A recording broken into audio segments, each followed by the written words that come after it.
Events leading up to the March for Our Lives rally are continuing in Washington. Peter Ducey has more from Capitol Hill. Students from Stoneman Douglas High and other schools across the country are in Washington, pushing lawmakers for gun control a day ahead of the March for Our Lives rally on Saturday. The students meeting with senators and members of Congress on Capitol Hill, sharing their stories and asking Congress to help make their schools safer.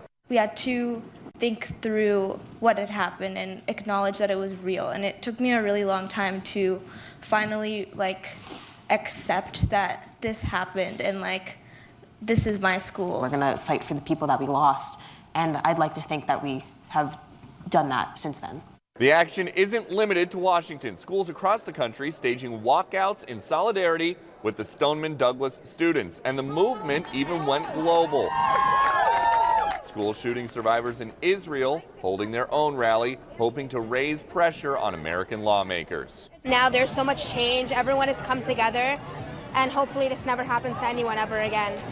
But not every student is in favor of the push for gun control. Some are speaking out against the rally, saying it politicizes the tragedy at an inappropriate time and makes it more difficult to seek meaningful reform. Simply representing this as the NRA issue is so counterproductive because we could be doing real legislation to make sure this won't happen again, and here we are pointing the finger at the NRA.